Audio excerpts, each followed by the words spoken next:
Israel, which is Judaism, is influenced by what is known as the Pharisaic trend, the Pharisaic Judaism. But there were times when there were Karaites, there were trends when there were Samarites, Shomronim.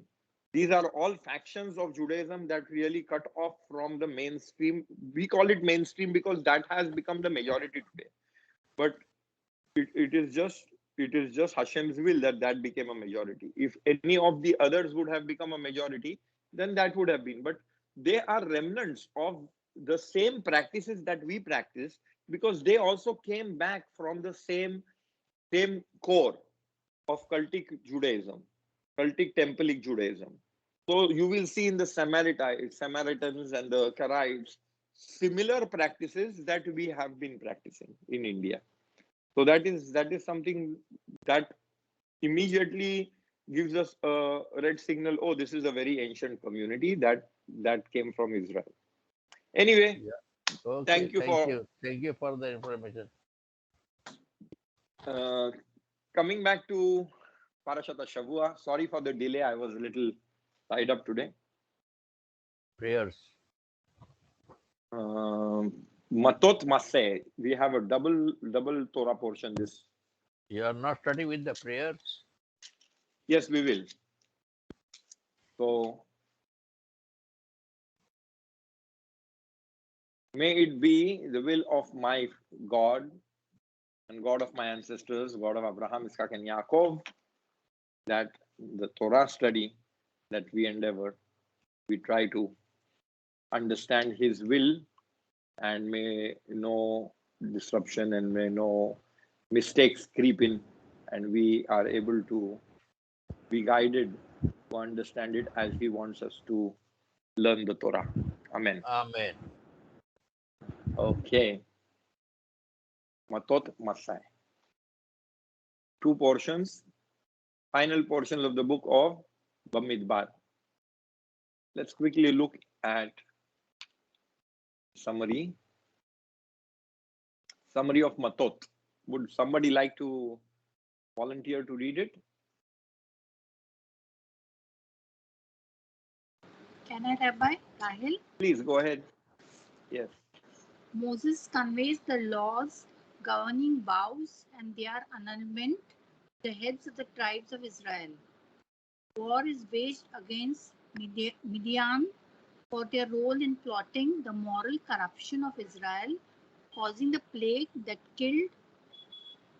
I forgot to mention, it was, I think, the number I was about to write, and then something happened and I forgot. Yeah, that killed many Jews. Yes. The Torah It was gives 24,000, I think. But yeah, let me go back and just check. Please go ahead. The Torah gives a detailed instruction regarding defilement from death, the metallic war spoils and its purification, and the booty of captured humans and animals, and how they were allocated amongst the people, the warriors, the Levites, and the high priests. The tribes of Reuben and Gad asked for the lands east of the Jordan as their portion in the promised land, these being prime pasture land for their cattle. Moses is initially angered by the request, but subsequently agrees on the condition that they first join and lead in Israel's conquest of the lands west of the Jordan, and also joins the half of the tribe, Manasseh, to share in this portion on the east of the Jordan.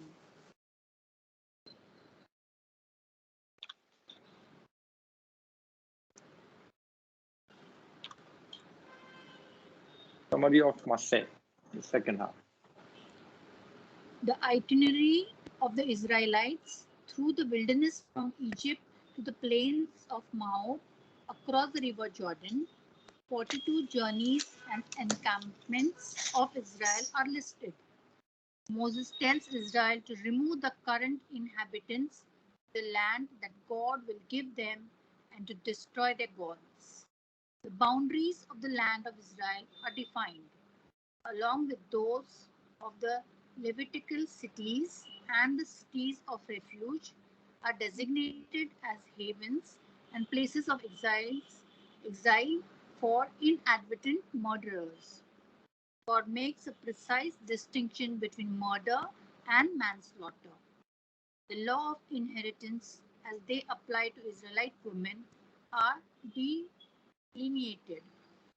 The daughters of Zelophehad marry Slofchad. within their Zelophehad marry within their own tribe of Manasseh, so that the estate which they inherit from their father should not pass to the province of another tribe.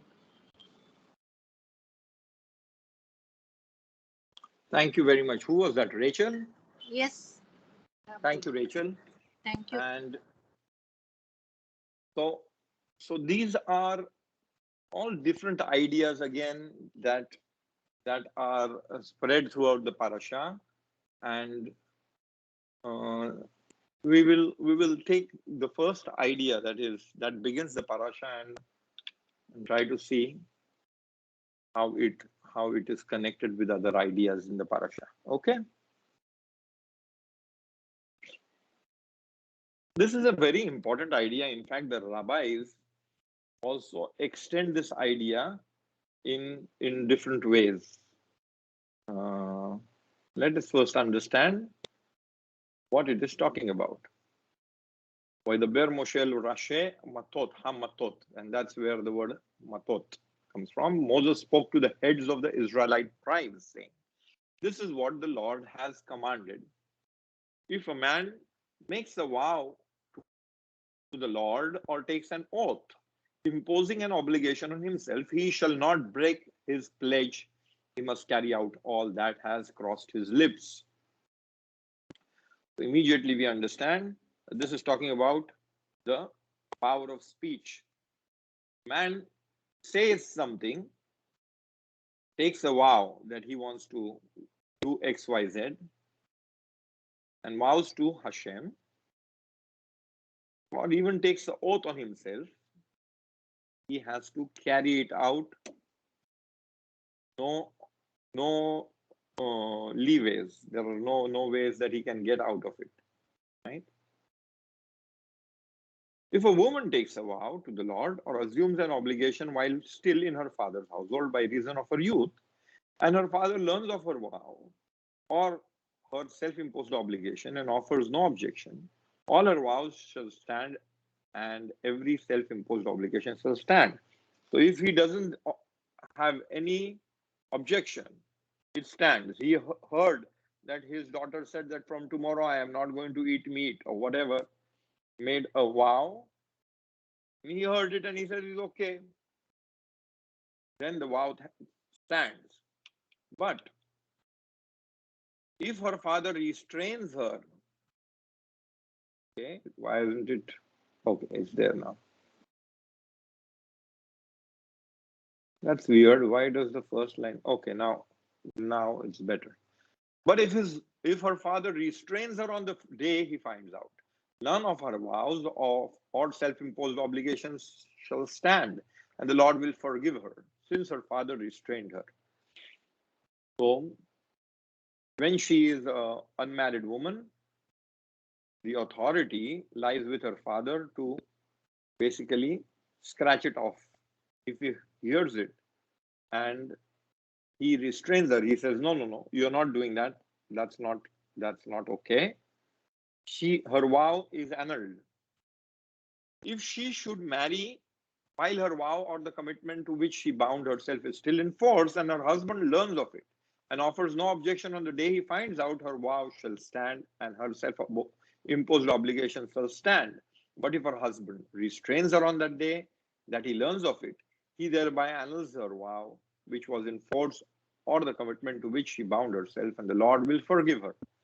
So say a woman in her youth took something on her, got married, went to the husband's house and said that and was practicing some vow. The husband comes to know about it after a month, 2 months, 6 months, that she has taken such a vow. I have vowed that every I don't know, uh, every 6 months I'll give an extra portion in charity or whatever. He finds out that, oh, why would you do that? Right? So it is pardoned. God will forgive her. He can stop her from doing it because now he is the authority figure in her life. Now,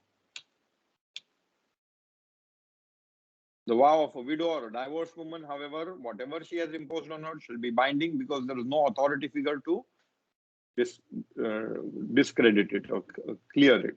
So too, if while in her husband's household she made a vow or imposed an obligation on herself by oath, and her husband learned of it yet offers no objection, thus failing to restrain her, all her vows stand.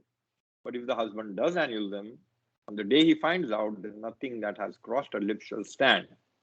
So this is where our parasha starts.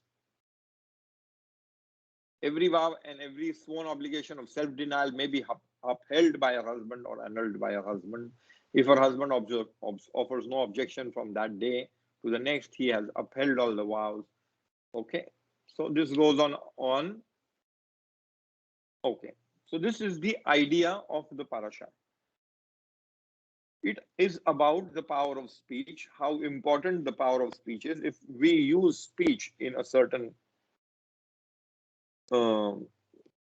obligatory way on ourselves, then we cannot be freed from it, except in a situation where you have authority figure. Now, if you can see the connection, everybody knows that on Yom Kippur we have this very important prayer called Eshpoch, and the whole idea over there is also Kol Nidre, the evening start of Yom Kippur. Kol Neder means a vow. Kol Nidre is all the vows. It is talking about how we would like Hakadosh Baruch Hu to pardon the vows that we are not able to achieve. But the way, the setting in which we are doing it is as if part of the congregation becomes the leadership. If you go for a selichot on the last selichot of before Rosh Hashanah and the one on Erev Kippur, you will see that in the morning there is Hatarat HaNedarim. There is this whole ceremony that is called Hatarat HaNedarim. What is done in that ceremony? This idea that an authority figure can annul vows is taken by the rabbis further. Where do they learn it from? They learn it from the fact that Moshe informed all the Rashe Bene Matot, but Rashe Matot. How is it saying? Let's go back. Vaidaber Adonai El Rashe Hamatot Libnei Israel, the heads of the tribes. Why did he only inform the head of the tribes? Because they are authority figures. So from the connection over here that they are authority figures, and a father is the authority figure and a husband is the authority figure. So for Am Israel, they decided to use that authority figure, whoever it is, that he will be able to help them annul their vows when the vows are somehow impossible to achieve. And we have Hatarat Nedarim. Now, is it a good thing to have Hatarat Nedarim? No, you should fulfill your vows. In a dire situation where it is totally impossible, we just want to be sure that HaKadosh Baruch Hu pardons it, and we use that formula. Because the formula is there in the Torah. But the idea that the formula exists in the Torah is to teach us that the power of speech is tremendously powerful, tremendously important. You cannot abuse it. You cannot take it for granted. And the rabbis go out of the way to even say that if you want to do something, do it without taking a vow. Right?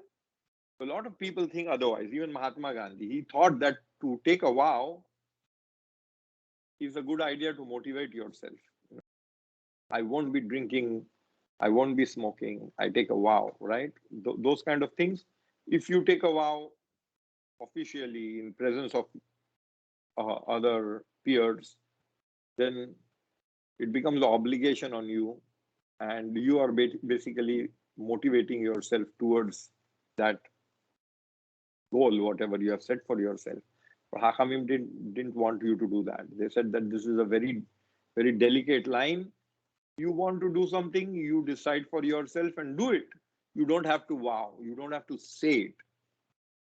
They were very, very much against making vows and then going and annulling them or going and finding pardon, because only for vows that are impossible to achieve, the Hakamim will give pardon. Otherwise, they won't. They will say you have to fulfill it, right? So that is the other side of it. But the beginning of the parasha talks about what our power of speech and how important it is in spiritual life, because it can achieve something tremendous. And just making a vow and not fulfilling it is going against this very important power of our neshama, of our soul. Human soul. What is the difference between animals and humans? According to Judaism, animal is a man. Humans are a speaking animal. The quality that differentiates them from animals is not that they have thinking capacity or they have bigger brains or whatever, like science suggests. They underline the fact that we are speaking animals.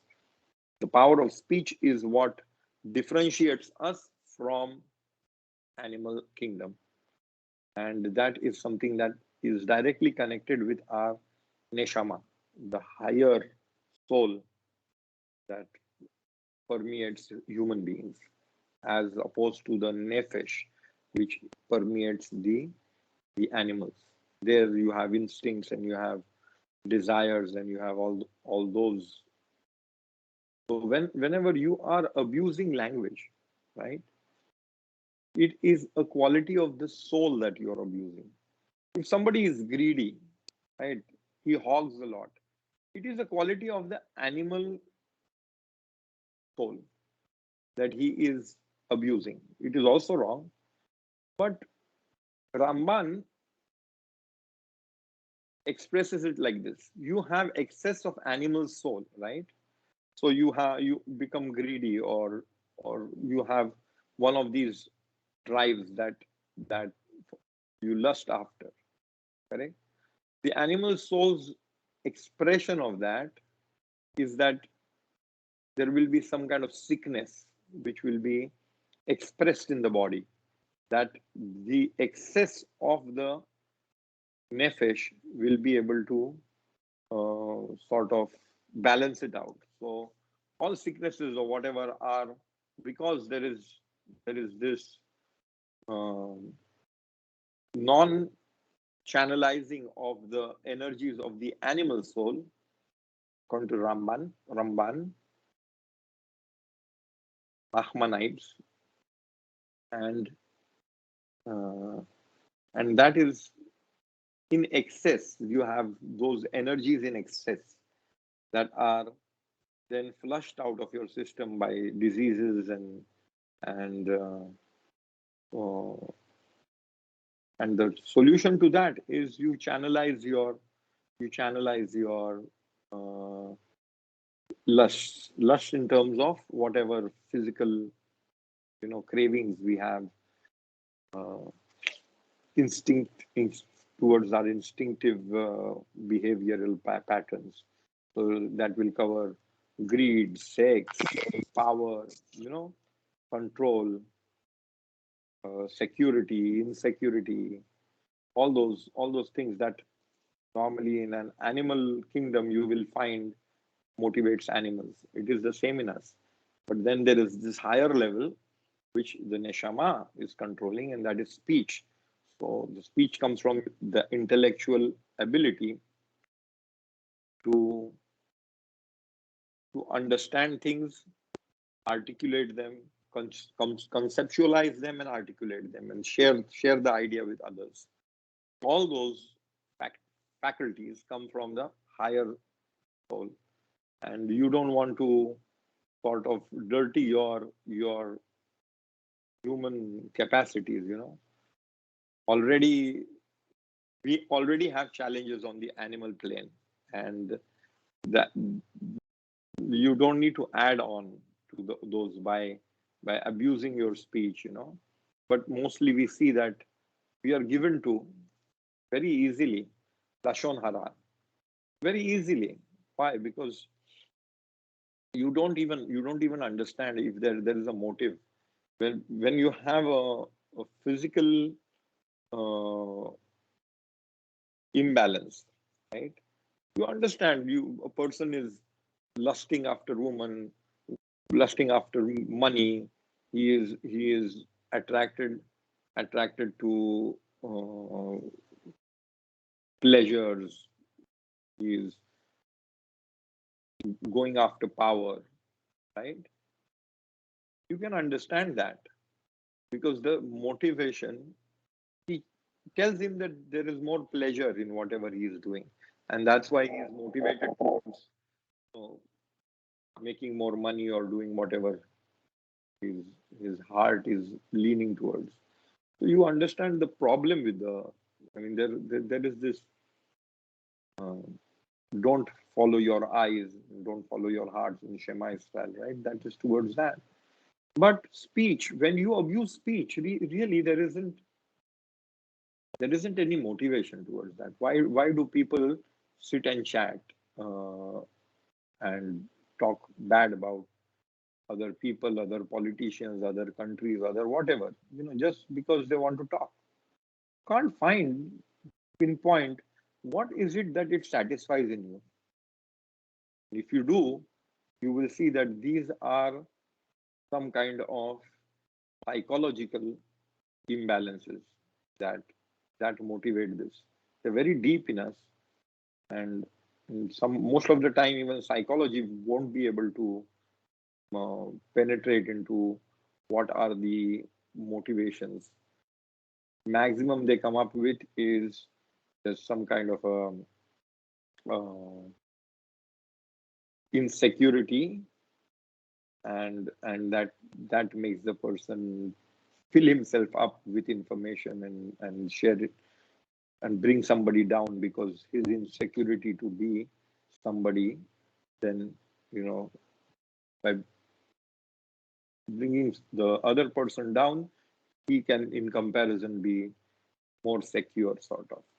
But there are much higher motivations when the gifts of the higher soul, neshama, are sort of maligned and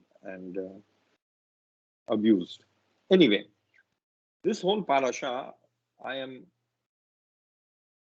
about to show you is going to show this whole trend in the Torah itself, right? Let's see what is the next idea in the Torah and see how it is linked. Any questions up till now?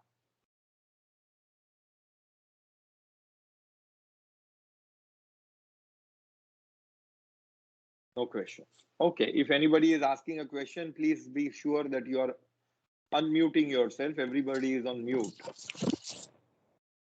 Yes, Benjamin uncle.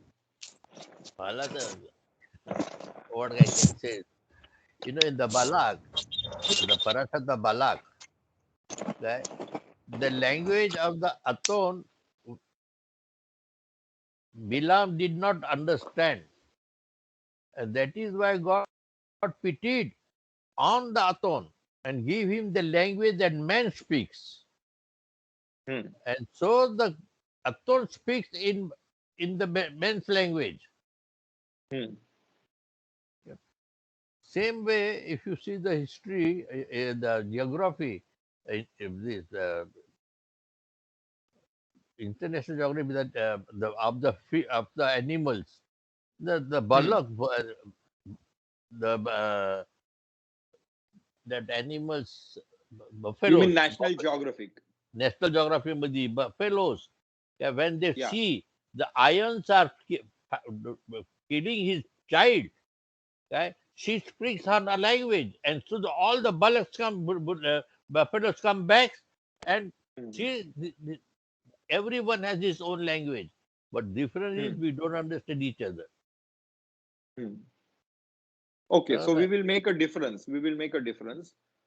Sounds and symbols and different patterns can have meaning.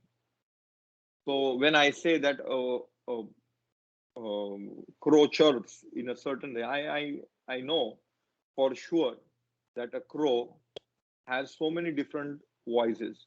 I have even seen a crow in my garden. It makes the voice of a cat because I feed my cats. After the food is uh, eaten and it is still remaining, the crows finish it off. Now there was a day when I didn't, feed the cat, so the crow called out as a cat, and so it communicated with me. I am saying, where is the cat? Where is she calling from? And there was no cat over there. Only later on I found out that it was the crow was crowing in a cat's voice. It was basically mewing. And very so, very intelligent cat. Crow was very intelligent. He very knows that you intelligent. are giving only to the cats and not to Correct. him, and so he Right. spoke his language, cat's Exactly. language. So that is also communicating. That is also language, but that is not articulate speech. When we are articulating ideas, right? When Hamim say that we are speaking, it is on a totally different level that they mean. That when we are creating words and when we are uh, establishing symbolisms for different signs or whatever, and how, it is certainly between us. That's why only those who know the language will be able to understand it, right? But language goes beyond the words. Language is also, a lot of language is body language. I remember when Jeremiah, my brother, my parents had made Aliyah, and they were in a Merkaz Klita in Yerushalayim, and he had brought his son. I believe he was 4 5 years old, to meet his grandparents. And our neighbor had about the same age kids. They were speaking, they had made Aliyah from France. They were speaking French. This guy had come from India. He was speaking Indian, Marathi, and and they were conversing. They were communicating.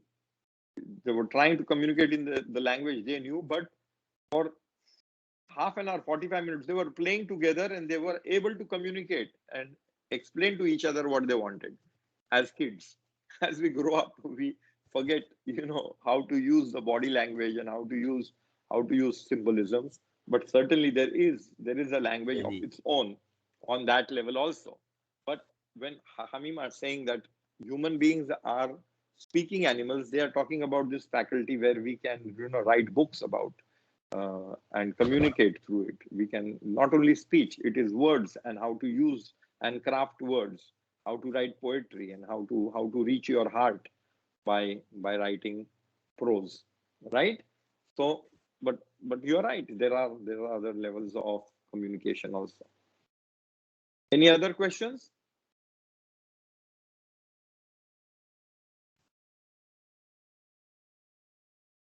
no more Okay. questions. Yeah, Rabbi, David here. If you're able to hear David. me.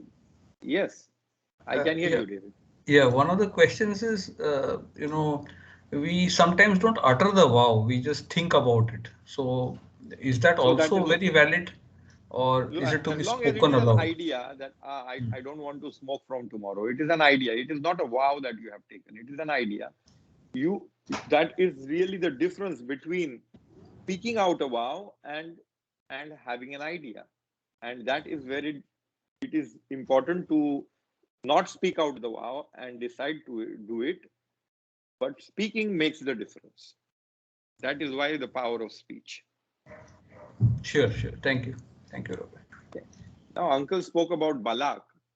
So um, let us go, because the next portion in the Torah is really concerning that thing, and we will go back to the story. I also want to share an idea that came to me after we studied Parashat Balak, the story of Bilam. I would like to share that with you also, and let's see how many ideas we can pack in today's parasha. The Lord spoke to Moses saying, this is 31st chapter, avenge the Israelite people on the Midianites, then you shall be gathered to your king. So Moshe is told first, before your time is up, I would like you to avenge the Midianites. What did the Midianites do? Moses spoke to the people saying, let men be picked out from among you for a campaign, and let them fall upon Midian to wreak the Lord's vengeance on Midian. You shall dispatch on the campaign 1,000 from every one of the tribe of Israel. So 1,000 from each tribe were furnished from the division of Israel, 12,000 picked for the campaign. The Israelites took the women and children of the Midianites captive and seized as booty all their beasts, all their herds, and all their wealth. And they destroyed by fire all the towns in which they were settled and their encampments. They gathered all the spoils and all the booty, man and beast. Moses dispatched them on the campaign, 1,000 from each tribe, with Pinchas, son of Eleazar, serving as a priest on the campaign, equipped with the sacred utensils and the trumpets for sounding the blast. They took the field against Midian as the Lord had commanded Moses, and slew every male. Along with their other victims, they slew the king of Midian, Avi, Rechem, Sur, and Hur, and Reba, the 5 kings of Midian. They also put Balaam, in Hebrew is Balaam, son of Beor, to the sword. The guy who wanted to curse Israel. So they put him to the sword also. You remember one of his prophecies, may my death be like theirs, but it didn't happen. And they brought the captives, the booty and the spoil to Moses, Eleazar the priest, and the whole Israelite community at the camp in the steppes of Moab at the Jordan near Jericho. Moses, Eleazar the priest, and all the chieftains of the community came out to meet them outside the camp. Moses became angry with the commanders of the army, the officers of the 1,000 and officers of 100, who had come back from the military campaign. Moses said to them, you have spared every female. The females had not gone to war, right? So they did not kill them. They just, that was the booty, the female and they were supposed to made all slaves. Yet they are the very ones who, at the bidding of Balaam, induced the Israelites to trespass against the Lord in the matter of Peor, so that the Lord's community was struck by the plague. So here Moshe Rabbeinu reveals by Nebuah, because these guys don't know what has happened in Midian or Moab really, right? They don't know. Only we are revealed the story that Balak sent for Bilam, and Bilam's donkey didn't want to come, and all the details, and then how Bilam came, wanted to curse but could not curse, correct? Then when leaving, he instructed Balak what he needs to do to bring Am Israel down. And here Moshe Rabbeinu informs them that it was at the bidding of Bilam induced the Israelites to trespass against the Lord in the matter of Peor. So here you see that Bilam is remembered and he is killed in the war. Now, why is this also important? Because there are few things about Bilam that connect it with what I am trying to talk about, power of speech. His power of speech was so refined that he could curse people. That is what he is popular for, right? So Bilam and his power of speech. Instead, his power, as we are informed in Parashat Balak, was really not his own when it came to Israel. But when it came to others, he was able to curse. And he did use it. But when it came to Israel, he was not able to curse. Right? And he had to bless. And he said that he tries all his whatever he is practicing occultism, so that he goes on this side, on that side, and seven sacrifices and 14 animals, or whatever he is trying to lure Hashem to change his mind, but it doesn't work. So you see over here that Bilam was punished because of abuse of power of speech, right?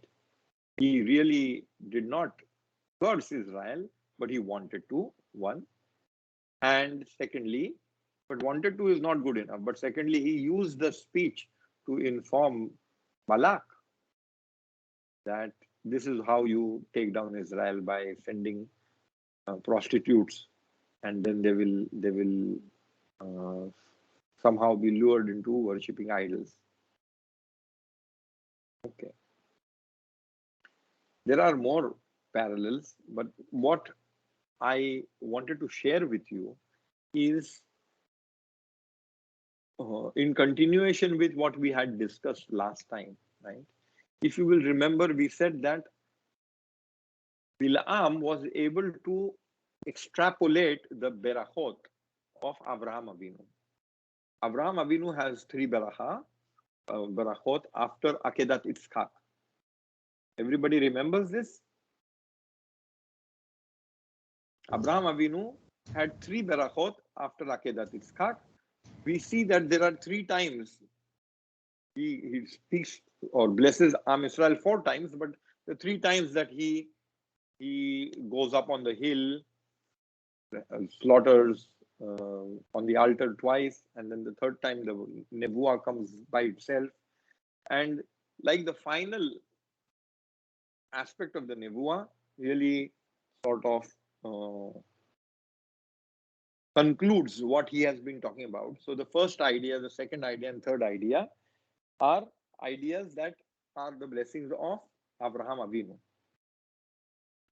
You should go and research this, because this is quite interesting. The first beracha, let me see if I remember.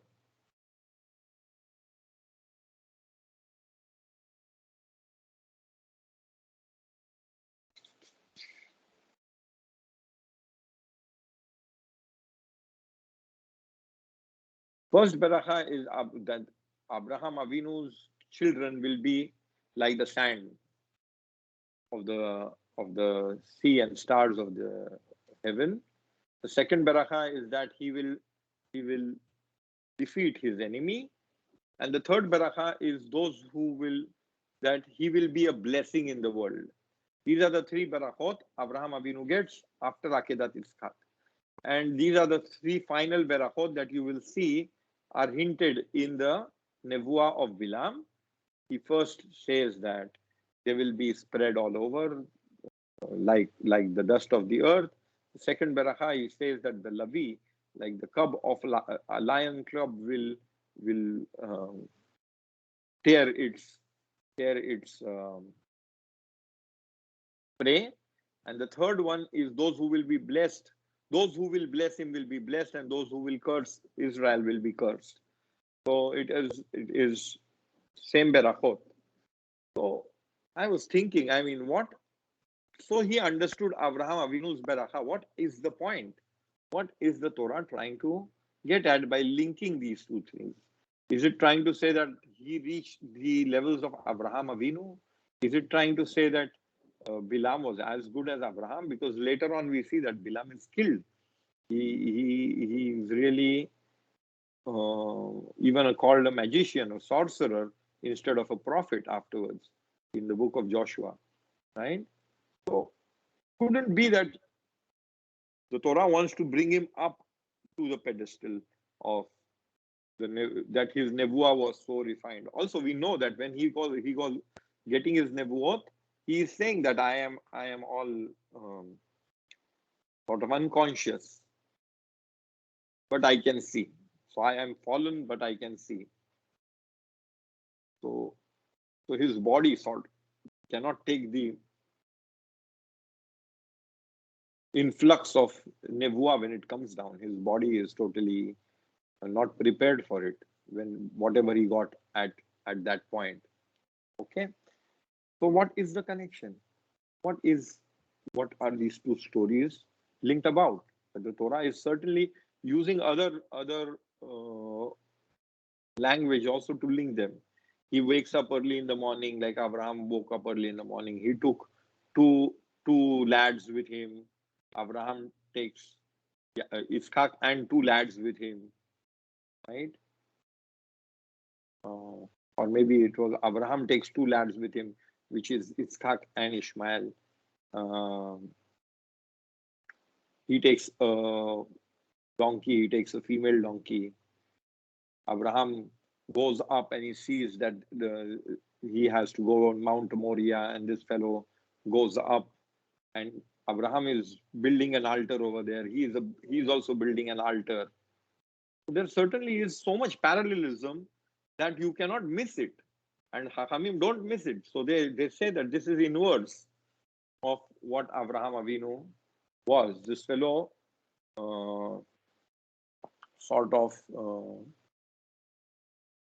I forget exactly. There is one verse where you see the inverse over there in one of his barachot of what he stands for. But even in Pirkei Avot, you see that Abraham's students have certain positive qualities, and Bilam's students have exactly the opposite qualities, negative qualities. So the Hachamim also see that there is this link between Abraham and Bilam. And what we see over here, that Bilam was basically using or had a very strong neshama, and that's why his power of speech was much more refined and powerful. But he wanted to abuse it, and he probably abused it with others. With Am Israel, he could not. So the question is, why was it that with Am Israel he could not? So the answer, in my humble opinion, is because of Akedat Itzchak. That is what the Torah is pointing to. Akedat Itzchak is the most enigmatic and most difficult passage in the Torah. Can you imagine God asking Abraham to sacrifice his son when Torah explicitly is against child sacrifice? Torah forbids child sacrifice like nothing else. Killing and murdering, and that is foreign to our thinking. So how in the heavens did God want Abraham to sacrifice? Why did he want to sacrifice? Okay, fine. Last minute he changed his mind. Oh, that is another connection. Last minute he was asked to sacrifice, and God changed his mind and sent an angel and said, don't. And over here, he was asked to go, and then the angel stops him in the way and says, don't. I mean, he was about to kill him. Was it not for his donkey, he would have been slaughtered. That's what the angel tells him. So God changed his mind in both the stories, right? But again, so what is God thinking? Why even ask for such a mission, a test, right? Everybody is dumbfounded. Nobody knows the answers to it. It is a closed, I mean, Mefarshim try their hands at it. Could be this, could be that, could be Hashem wanted to see his heart, if he could do it. All very correct and true. But why try it out if God forbids it? So over here we know why Hashem basically wanted Abraham to take on this, and then at last minute stop him from doing it. Because stopping from doing it is Hashem doesn't want sacrifices. Forget child sacrifice. He doesn't even want sacrifices of animals. He doesn't. He's not interested, right? He's interested in your heart, and you see throughout the Nach, the Nevi'im and Ketuvim, you will again and again come Navim who come and say, why all this? You think that you're gifting things to God. You think that this is how you're going to satisfy. He wants your heart. He wants you to hear, listen to him, follow his instructions. This is not what he wants. Now, there is one aspect when Israel, when compared with other peoples of the world, falls short. See, when Moab, in a later period in history, was having a war with the king of Israel, Moab, the same guy who Balak was the king of Moab, okay? What did he do? He was losing the war. He sacrificed his firstborn to God, whoever he was worshipping, and the war stopped.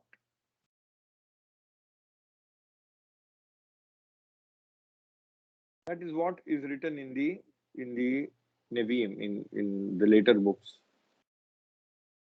of Kings. Why did the war stop? How did the war stop? We don't have any information. But something happened and the war stopped. Why did it stop? Because he, with his whole heart, was able to sacrifice his firstborn. How cruel it is not the question. The question is, when tomorrow Moab stands in judgment and tells HaKadosh Baruch Hu, see, when we were in trouble and we really wanted to get a pardon, or we wanted to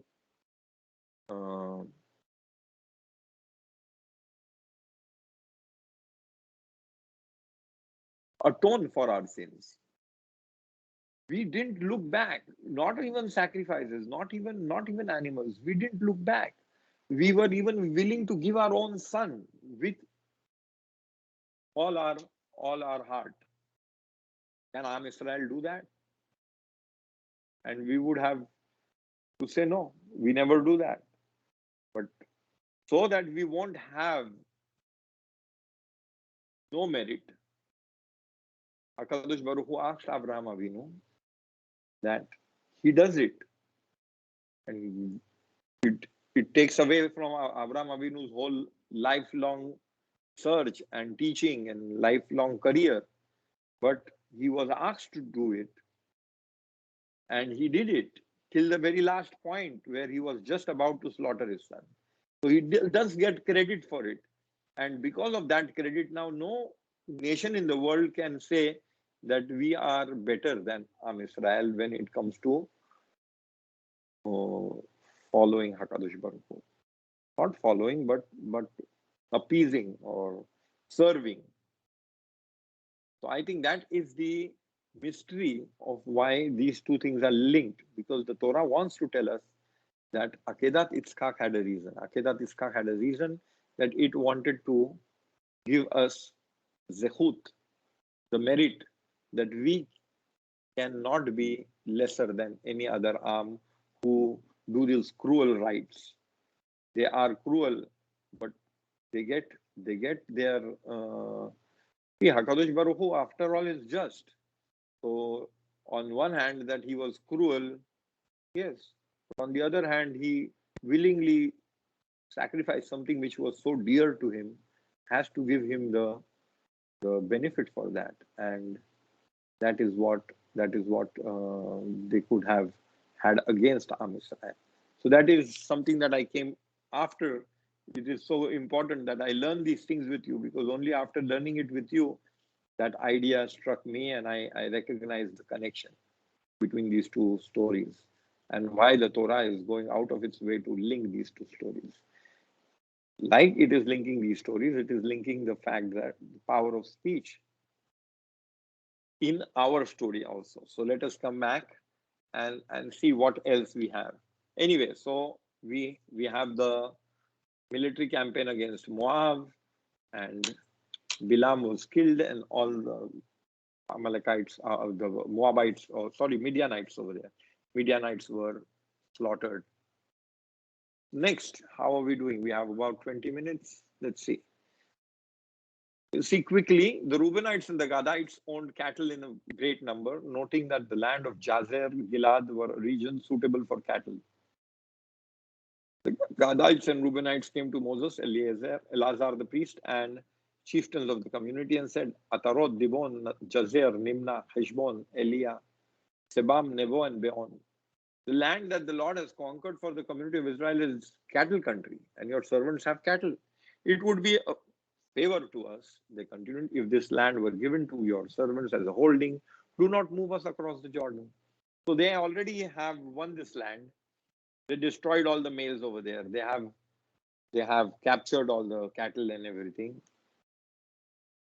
There are two tribes, the tribe of Reuben and the tribe of Gad, who own a lot of cattle, and they find this very green pasture land. They want to settle over there. What happens? Moshe replied to the Gadites, are your brothers to go to war while you stay? Why will you turn the minds of the Israelites from crossing into the land that the Lord has given them? This is what your fathers did when I sent them to Kadesh Barnea to survey the land. So over here you will see Moshe Rabbeinu gets angry. He says, 40 years ago, 38 years ago, this is exactly what happened. There were 12 guys who went inside, spied the land, came back and gave a false report and convinced Am Israel that this land is difficult. You are also about to do the same. You will say, we will stay over here. This is greener. This is better. This is whatever. So they said, why you? We will also want to stay over here. And then suddenly, nobody is interested in the land of Israel. Everybody is saying, whatever we have already conquered, let's live there. And nobody will go inside Israel. And you will bring everybody back to where they were standing 38 years ago. So what is the point of all the 40 years that the last generation died and your generation was learning? Thereupon the Lord was incensed and he swore. So Moshe Rabbeinu telling them about the past. That's why Hashem got angry. None of the men from 20 years up came out of Egypt shall see the land that I promised on an oath to Abraham, Isaac, Yaakov, for they did not remain loyal to me. None except Caleb ben Yefuneh, the Kenizzite, and Joshua, son of Nun. For they remained loyal to the Lord. The Lord was incensed at Israel, and for 40 years he made them wander in the desert until the whole generation that had provoked the Lord's displeasure had gone. So you want to do the same? And now you breed of sinful men, have replaced your fathers to add further to the Lord's wrath against Israel. If you turn away from him and he abandons them once more in the wilderness, you will bring calamity upon all these people. Another 40 years, what are you thinking? They will get destroyed in this desert. Then they stepped up to him. Vaigeshu elav. We will build here sheepfolds for our flocks and towns for our children. And we will hasten shock troops. We will be in the front lines, in the van of the Israelites until we have established them in their home, while our children stay in the fortified towns because of the inhabitants of the land. We will not return to our homes until every one of Israelites is possessed of his portion. So they said, no. They first of all came closer to Moshe. They said, see, believe us, trust in us. We will be the first ones to go over there. We will conquer and help these people conquer the land. That land is also ours. Am Israel's. And then we will not take a share in that part. We will come back and we will live over here. The meanwhile, let us just build for our cattle and for our flocks. And then they stepped up and said, we will build here sheepfolds for our flocks and towns for our children. Right? But we will not have a share with them in the territory beyond the Jordan, for we have received our share on the east of the Jordan. Moses said to them, if you do this, if you go to battle as shock troops at the instance of the Lord.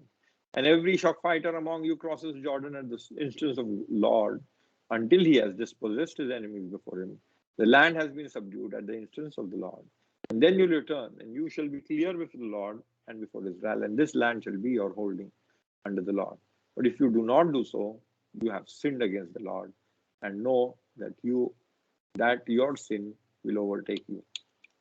So that is basically Moshe Rabbeinu agrees with them. He says, okay, if you are willing to give me a word, this is what you will do, then it is okay. Then only you will come back and settle down. Now Moshe Rabbeinu says, Benu lachem erim le tepechem, build towns for your children and sheepfolds for your flocks, but do what you have promised. Over here, side point, we compare Moshe Rabbeinu when he informs them, build towns for your children and sheepfolds. He really changes the words around.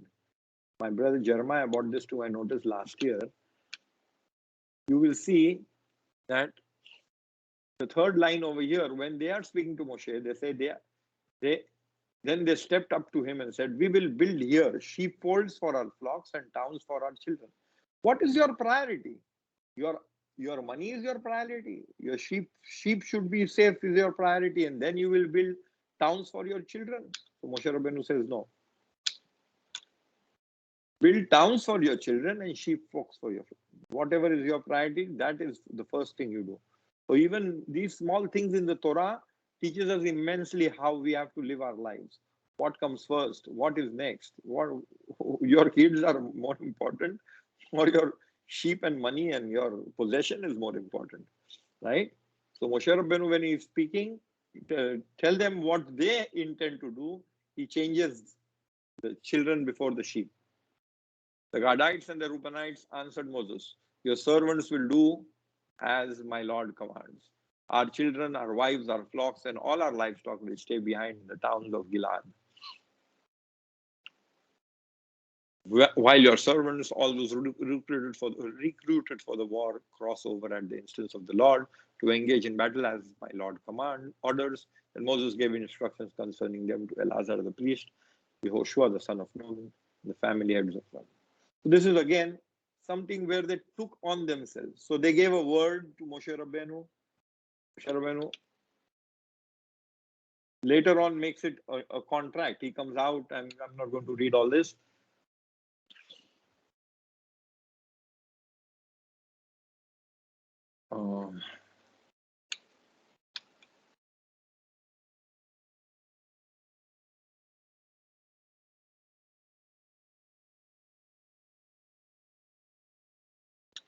Wanted to just bring something to your notice. Let me see where it is. There it is. So Moshe assigned to them the Gadites, the Reubenites, and half tribe of Manasseh, son of Joseph, the kingdom of Sihon, king of Amorites, and the kingdom of Og of Bashan, the land with its various cities and the territories of their surrounding towns. Now, what is it that you have to pick up over here? Something which is amiss, something which is not to be missed over here. What did Moshe do?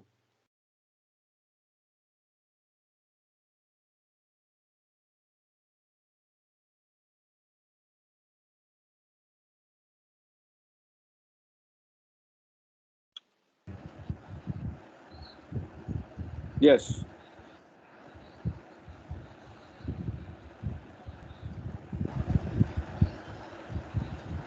Yes, somebody would like to speak.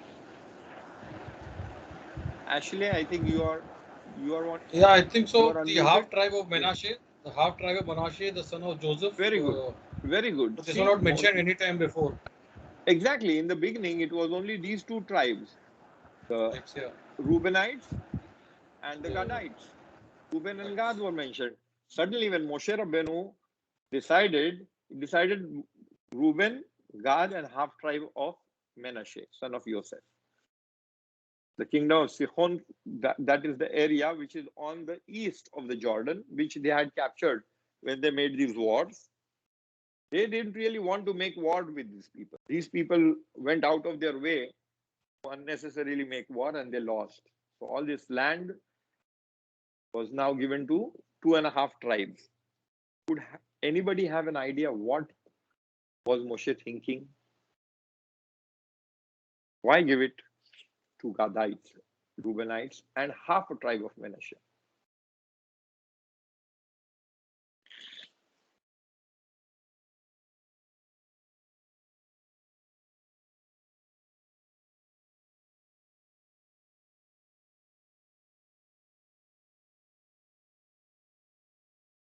No clue. Well, we had discussed some of these ideas last year. So those of y'all were with me last year probably may remember some ideas.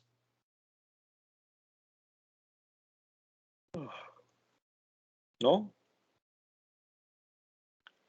Okay.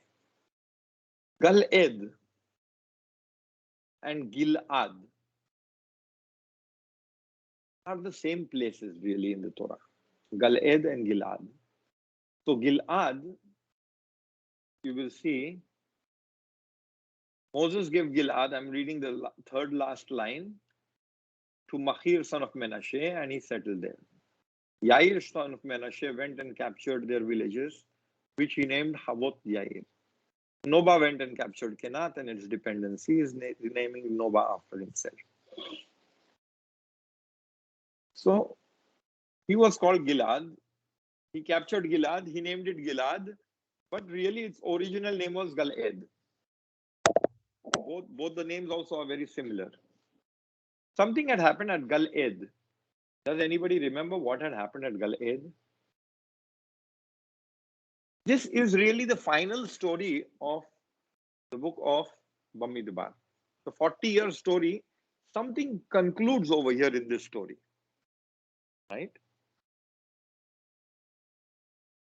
What is it that concludes in the story? That HaKadosh Baruch Hu brings them back on the frontiers of Eretz Israel, just about to enter. They were going to make war and enter land of Israel.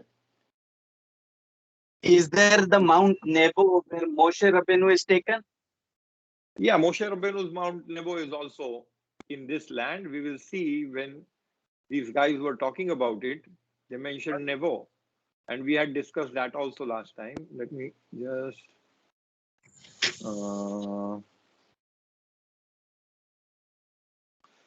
third line, Atarot, Dibon, Jazer, Nimra, Heshbon, Elie, Tibam, Nebo, and beyond. So Nebo is part of this land.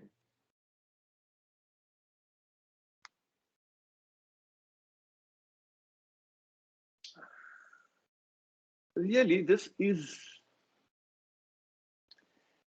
I don't know how I am going to teach this in the next 6 minutes that are remaining, but let's take another 10 minutes more and try to focus on this.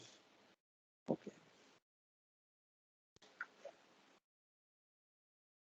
Abraham, Yitzchak, Yaakov. Yaakov is sort of exiled to the north. He goes to his uncle Lavan. Where is it? Aram Naharaim? Is that where he goes? Yeah. And starts a family, 2 wives. We know the whole story. He has 11 children, or rather 12, 1 daughter, when he returns back to Israel.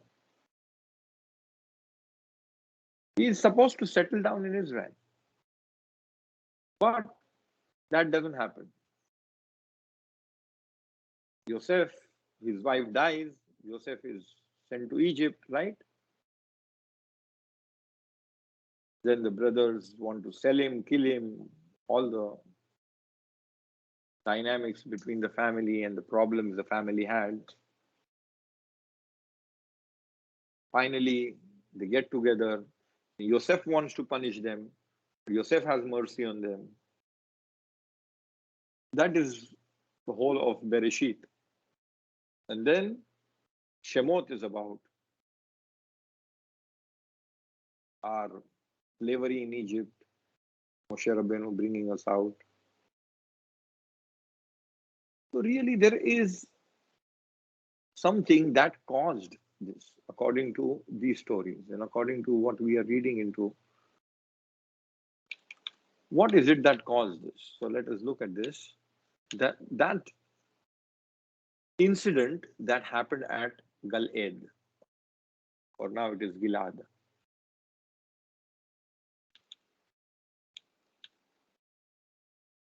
Quickly, we will go back to Bereshit and see what happened at Gal'ed. Okay? On the third day, Laban was told that Jacob had fled. So he took his kinsmen with him and pursued him a distance of 70 days, catching up with him in the hill country of Gilad. Over here it is mentioned Gilad because the Torah is already talking about Gilad as in the future. Okay? So only in the future, Gilad is going to capture this place and call it Gilad. Till then, it was like territory which had no name probably. So hill country of Gilad. But God appeared to Laban the Aramean in a dream by night and said to him, beware of attempting anything with Jacob, good or bad. Very, very similar to Bilam. By the way, Bilam was from the same family as Laban, according to our oral tradition. He was the great, great, great grandson of Laban. So God stopped him. Don't attempt anything with Jacob, good or bad. Laban overtook Jacob. Jacob had pitched his tent on the height, and Laban with his kinsmen encamped in the hill country of Gilad. Laban saw to Jacob, what did you mean by keeping me in the dark and carrying off my daughters like captives of the sword? Why did you flee in secrecy and mislead me and not tell me? I would have sent you off with festive music, with timbrel and lyre. You did not even let me kiss my sons and daughters goodbye. Sons and daughters in terms of daughters and grandsons, right? It was foolish thing for you to do. I have it in my power to do you harm. What power does he have? He has a military with him, army with him. What do you think? Probably the power of speech. But God of your father said to me last night, beware of attempting anything with Jacob, good or bad. Very good. You had to leave because you were longing for your father's house. But why did you steal my gods? Lama ganapta et Elohai. So his gods were missing. Gods as in idols. Jacob answered Laban saying, I was afraid because I thought you would take your daughters from me by force. But anyone with whom you find your gods shall not remain alive. In the presence of your kinsmen, point out what I have of yours and take it. Jacob, of course, did not know that Rachel had stolen them. So this is really the point of departure.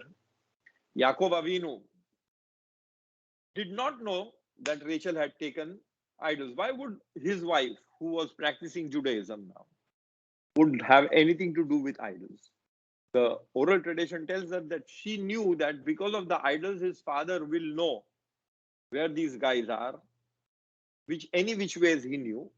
Somebody else told him, but he would be able to divine it and maybe use the power of the idols to stop him. So that's why she took the idols. She was not interested in the idols per se. And we see later on she's sitting on the idols, so she doesn't care for the idols, doesn't respect them. But Yaakov Avinu didn't know. So what did he say? With anyone with whom you find your gods shall not remain alive.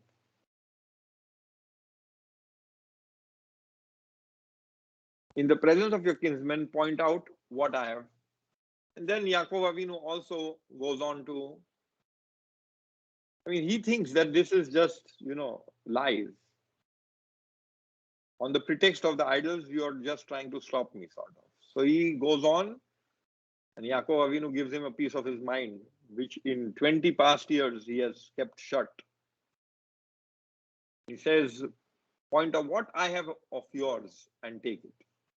Then he says, so Laban went into Jacob's tent No, not yet. Sorry, I was just reading fast.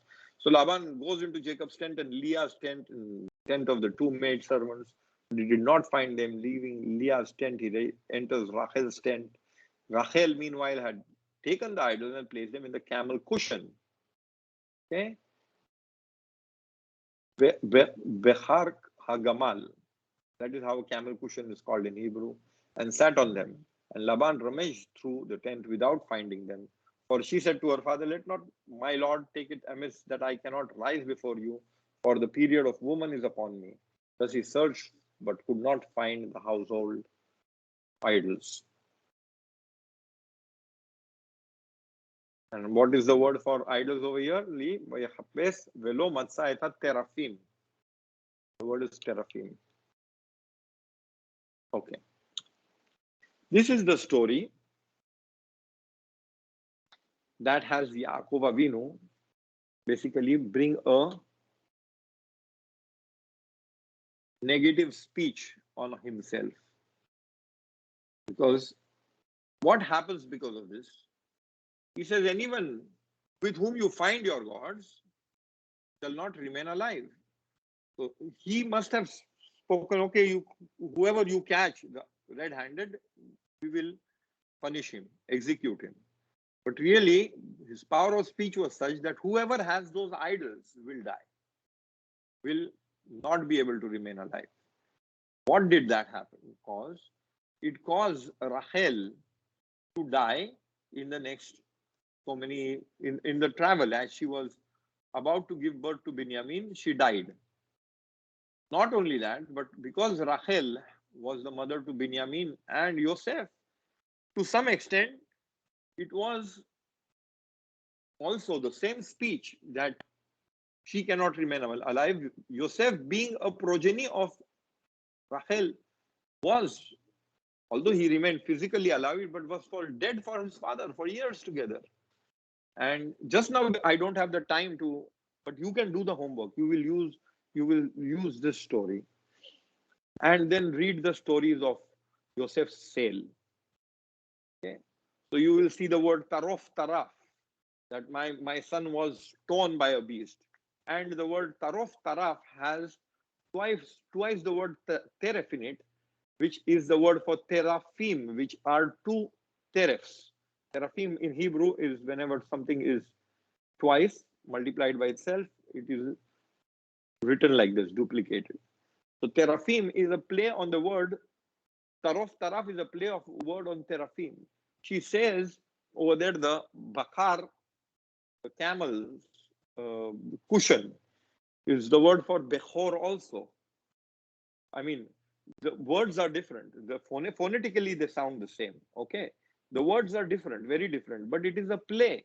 The way the Torah is wanting to connect these stories is by using the same phonetical language.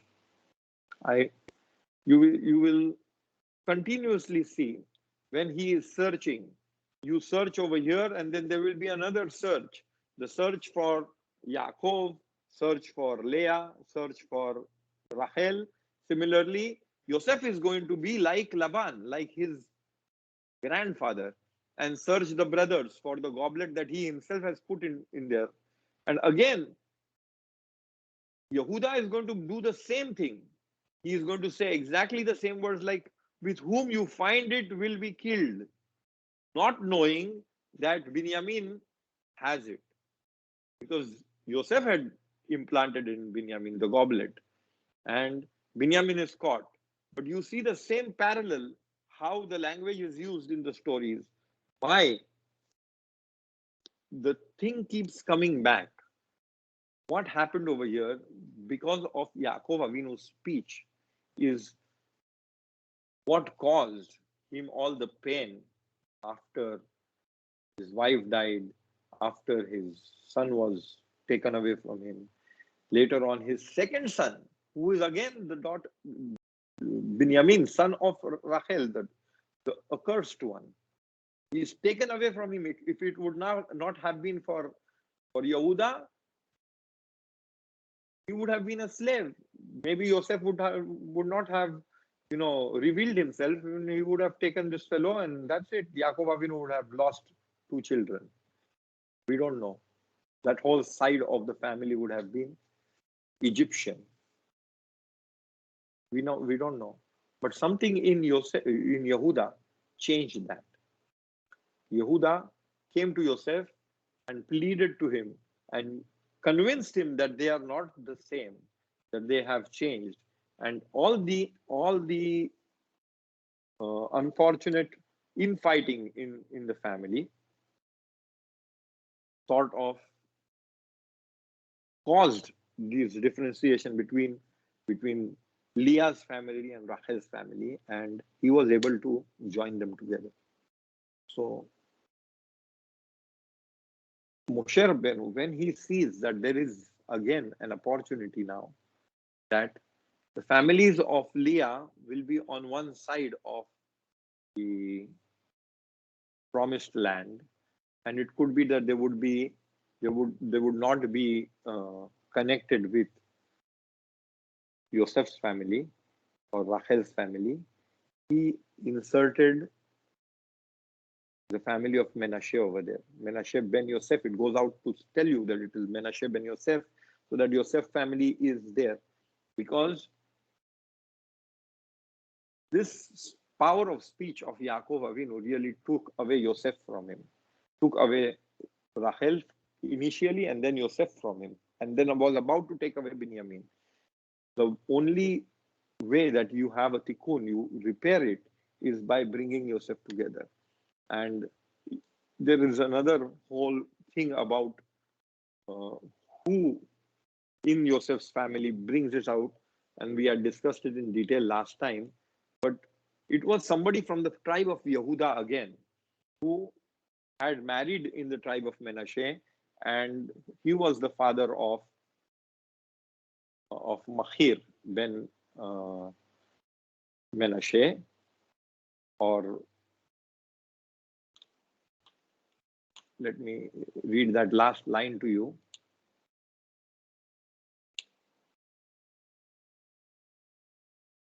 Afterwards, Hezron, who is from the tribe of Yehuda, had relations with the daughter of Machir, father of Gilad. We know who's Gilad, right? Gilad is the one who went and captured the land and named it after him. He had married her when he was 60 years old, and she bore him Seguv. And Seguv bought Yair, and this name is again there. Yair, he had 23 cities in the land of Gilad. So you have Machir, father of Gilad. Machir was the grandfather from the mother's side. And the mother's side was from the tribe of Menashe. Father's side was Hezron, tribe of Yehuda. But probably this fellow was brought up by the mother's side, because he was 60 years old. Maybe immediately after he had the child, he had a heart attack, and the mother went back to the father's family her father's family where she grew up, and child grew up in the tribe of Menashe. So he was a Yehuda who went into Menashe. So again, you see the link, how Yehuda saved the connection between Yosef's family, or Rachel's family, Yosef and Binyamin's family, from being disconnected. You again see here Yehuda being an important part, and how he was connected with Machir's daughter, and the family of Yehuda and Menashe. And that is why Moshe Rabbeinu uses the half tribe of Menashe as an important building block to repair this long story of abuse of power of speech. And the Torah wants to tell us that, at least over here, the whole play, when it comes to human capacity, our souls have tremendously huge effects on the future, and speech is one of the vehicles that we can make or break our futures.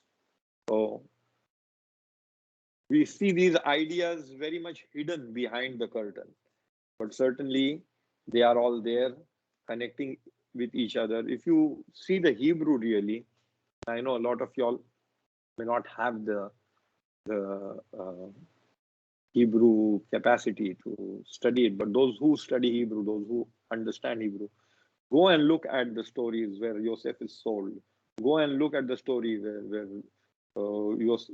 Joseph is cheating, at least the goblet story where Menashe. You will see a lot of parallel with this story where Lavan is searching, and the same language and repeated tell us that there are links between this story, and this is somehow the fruition or the tikkun, the completion of what started. And that Jeremiah brought it up. We had discussed this last time. Because of what Reuben and Gad requested, finally Moshe Rabbeinu, although he was not buried in the promised land, he was buried in Israeli territory because they get a land and Nebo is part of it. And so on both the sides, he has the Jewish tribes. So it was not as if he was buried in non-Jewish territory. He was Jewish. He was buried. Moshe Rabbeinu was buried at Har Nevo, which was in Reuben, Gad, and half tribe of Menashe's territory. Okay, so however, even if he thought that he was not getting into the promised land, HaKadosh Baruch Hu and Am Israel's plans changed that. Okay, any questions still here?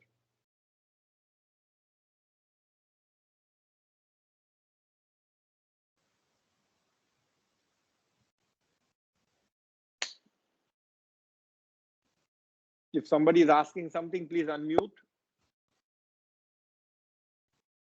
Okay, thank you very much. No. I was waiting to hear anybody is asking you the question. Okay?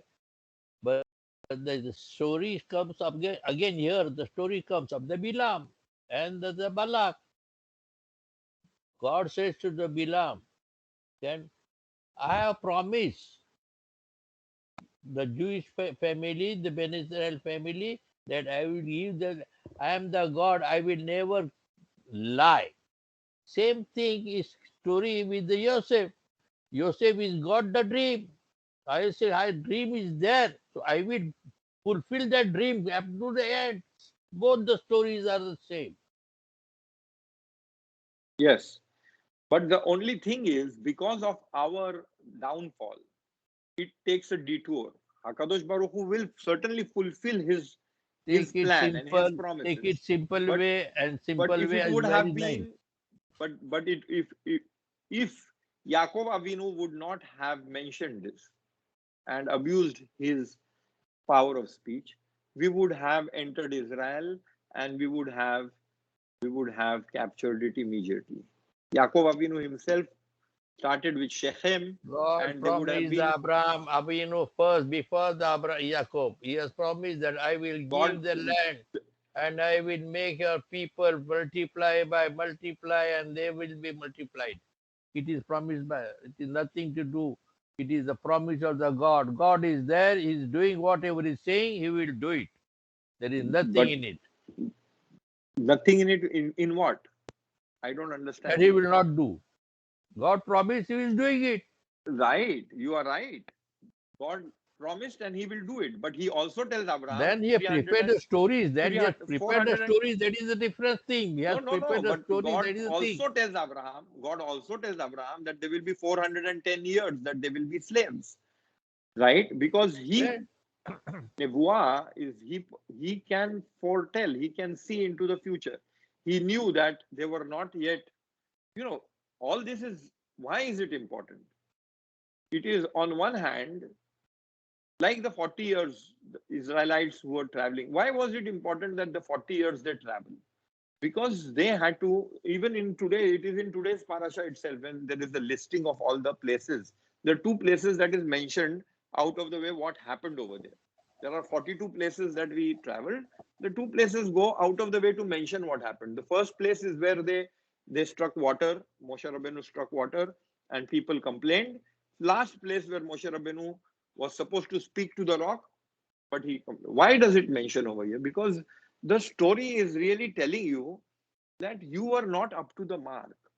Because you are not ready, I needed to take time so that some sense will go into your head of Exactly. what is God emuna and wanted the time. what is growth and what is maturity, and that you should not have a slave mentality. And only once all that happens, that needs time, then you are ready to go in. So if Yaakov Avinu would have learned it, and he would not have abused his speech, right? Then we would have entered land of Israel immediately. But Yaakov Avinu and his family had their own agenda. You knew that we know through the earlier stories in the Torah that there was infighting between the sisters, that both the factions of the family were not at peace. There was some kind of a up yours. I will have more sons. I will give more daughters. I want my husband in my bedroom tonight. Kind of competition over there. So all that all that is responsible to make a family which is not fit for Eretz Israel. When you are not fit, then you will do things which will cause you to be exiled. So you will get some sense in your head. And when it is ready, it will come back. So God is going to keep his promises. The only thing is, when are we going to be ready? We are again at the same verge after 2000 years plus of exile. Have we got the idea? Have we got the point? Is God going to keep his promises? Yes, he has. We have the land of Israel. We are winning wars. There were so many Katyushot or whatever, the missiles sent over there, there were only 4 or 5 dead, 7 dead, but they were, unfortunately. But even just one missile has the power to kill 40, 50 people, right? What are we talking about? We are in the midst of miracles and prophecies that were mentioned about Israel. We are, but have we got the point? Have we grown up to it? Are we mature enough to really, That is the way. That is the take way in you the have to think.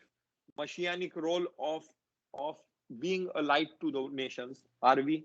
We are. You see in the news, everybody is now. We just did a new invention against cancer, against this, against that. So we are always helping people. Yesterday there was some problem with Lebanon. Our country was the first one. We are enemies with Lebanon, but we said that we are willing to send help because you need monetary help. We are willing to help, right? So we are setting an example. There is no question about it. But still, as a society, as a people, are we ready in fighting between us? The Haredim, the non-Haredim, the secular, the non-religious. How many factions we have? How many differences we have? See our political structure. How our prime minister became our prime minister just a few days ago. See the infighting between them. Are we ready really? Are we getting the point? That is what we have to ask, and that is what we have to work towards. Okay. Thank you. Thank you very much. At the end, you come to know when the Solomon started building the Knesset, Beit HaMikdash, Bet when he Hamikdash. started Beit HaMikdash, you know that? Oh, the time. Yes, we discussed it last time. 4,080 years after leaving the Israel, it is written Yeah, in the yeah. sixth chapter of the King first. Good. Yes, that's right. Sixth chapter in the King first is written after leaving 6,600 after living some 60 years or 60 years. Oh, I have my mind. At that time, Shlomo was 4 years in the kingdom. It is Yes, written 680 yes. years. 680 Today we years. have already already got ahead of our time. Let's discuss this Okay, next time. next We time. will So God, remind me to bring it up. I will also bring that book, the number dates there is no need. I have that I read had it. It referred is. last time. I told you it. I have read it. It is written in the King But First. Joshua uncle also wanted to make some comments on it. So yeah, we will talk about it next time. The King First, the 6th chapter you can read, and it is written. Yeah. That time the Solomon was 4 years on the throne. That is also written. Okay, Yes. everybody. God bless you all, and Thank you, sir. everyone who wishes anything from Almighty God, his wishes be fulfilled, and he Amen. will enjoy his life, successful and sound life. Amen. Amen. Thank you. Amen. Amen. Thank you, God Rab. bless you. Thank you, Rab. Thank Thank you, you. Rabbi. You're welcome. Thank you all Any for other joining. questions?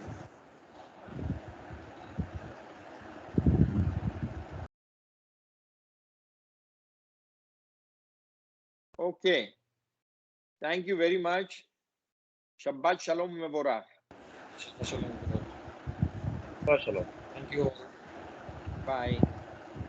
Bye. Shabbat shalom. Toda.